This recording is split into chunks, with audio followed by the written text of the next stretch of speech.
आज मराठा क्रांती मोर्चाच्या वतीने मुंबईत लालबाग परिसरात मोर्चा निघतोय। बीडमध्ये मराठा समाजाचे संतोष देशमुख यांच्या हत्येच्या निषेधार्थ हा मोर्चा निघालेला ही थेट दृश्य आपण या क्षणी पाहतोय। भारत माता या परिसरामध्ये निषेध आंदोलन करण्यात येत आहे। बीडमधल्या या घटनेचा निषेध मुंबईत आता व्यक्त केला जातोय। ना कोणत्या पक्षाचा ना कोणत्या संघटनेचा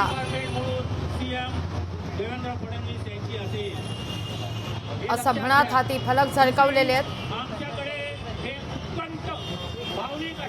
कार्यकर्ते आहेत, त्यांचं जर जीवाचं बरं वाईट झालं तर त्याची सुद्धा जबाबदारी या सरकारवर असेल, याची कृपया नोंद द्यावी। मराठा क्रांती मोर्चाच्या वतीने मुंबईत लालबाग परिसरामध्ये हा मोर्चा निघाल्याची ही दृश्य आपण या क्षणी पाहतोय।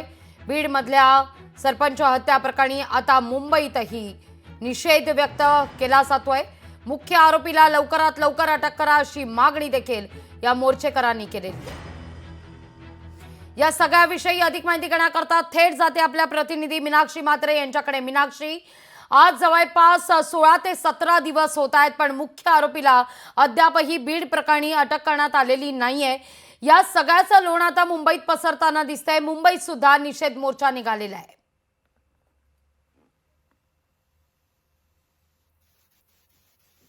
मीनाक्षी, माझा आवाज पोहोचतोय? त्यांच्या या ठिकाणी झालेल्या निर्घृण हत्येचा निषेधार्थ मुंबईमध्ये विशेषतः निषेध आंदोलन जे आहे ते मराठा क्रांती मोर्चाच्या वतीने आज केला जात आहे। आपण पाहतोय मराठा क्रांती मोर्चाचे काही कार्यकर्ते आहेत माझ्यासोबत, त्यांच्याशी आपण बातचीत करण्याचा प्रयत्न करूया। आज तुम्ही आंदोलन घेतलेलं आहे, काय नेमका तुमच्या भावना आहेत? जय शिवराय।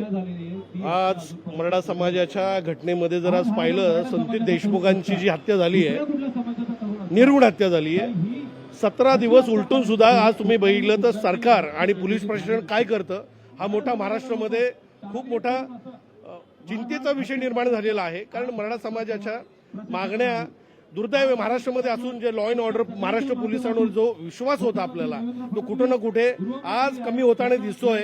17 दिवस झाले, 4 आरोपी काय भेटत नाही, हा माझा महाराष्ट्र राज्य सरकारला पहिला प्रश्न आहे।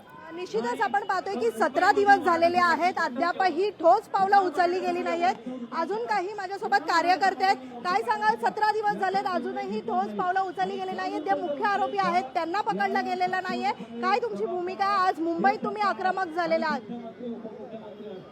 आज तुमच्या माध्यमातून एवढंच सांगायचं की फक्त मुंबई नाही तर संपूर्ण महाराष्ट्र हा आक्रमक झालेला आहे। आज या ठिकाणी तुम्हाला फक्त काही प्रमुख लोक आंदोलन करताना दिसत आहेत, परंतु ह्या प्रमुख लोकांनी आज एक ठराव केलेला आहे की मुंबईमध्ये ठिकठिकाणी अशा प्रकारची आंदोलनं उभी राहणार। येत्या काळामध्ये जर का जे लोक ह्या गुन्ह्यामध्ये सामील आहेत त्या लोकांना जोपर्यंत अटक केली जात नाही, त्यांच्यावर कारवाई केली जात नाही आणि जे काही प्रशासनाला धरून जे काही दबावतंत्र चालू आहे, जे कोणी याच्या पाठीमागे सूत्रधार असतील त्यांना सुद्धा समोर आणलं जात नाही, तोपर्यंत हा मराठा समाज या ठिकाणी ठिकठिकाणी अशा प्रकारची आंदोलनं उभं करेल। आणि तरीही जे सरकार जागं नाही झालं तर येत्या पुढच्या काळात खूप मोठी पावलं उचलली जातील आणि त्याला जबाबदार सर्वस्वी हे सरकार असेल, असं आम्हाला तुमच्या माध्यमातून सूचित करायचं आहे। तुमची आता काय मागणी राहणार आहे प्रामुख्यानं? कारण एकीकडे आपण पाहतोय की सत्तेमध्येच असलेले जे राजकारणी आहेत त्यांचा कुठेतरी पाठिंबा असल्याचं सांगितलं जात आहे। व्हिडिओ क्लिप समोर आलेल्या आहेत आणि या सगळ्याच पार्श्वभूमीवरती अद्यापही शासनाकडनं, पोलीस प्रशासनाकडनं जे मुख्य आरोपी आहेत त्यांना पकडलं जात नाहीये। तुमची पुढची भूमिका काय राहणार आहे? आम्हाला तुमच्या माध्यमातून ह्या सरकारमध्ये ज्यांनी आज ही मंत्रिपदं घेतलेत, खास करून ज्यांनी त्या बीड जिल्ह्याचं मंत्रिपद ज्यांनी घेतलेलं आहे, त्यांनी हा विचार करावा की उद्या जर का मराठा समाजाने संपूर्ण महाराष्ट्रामध्ये उद्रेक चालू केला तर तुमचं ते मंत्रिपद राहील का? अगदी मीनाक्षी, मुद्दा लक्षात येतोय। तुर्तास धन्यवाद तुम्ही दिलेल्या एकूणच या सविस्तर माहिती करता। लोकशाही मराठी ऐका, पहा, जागरूक रहा।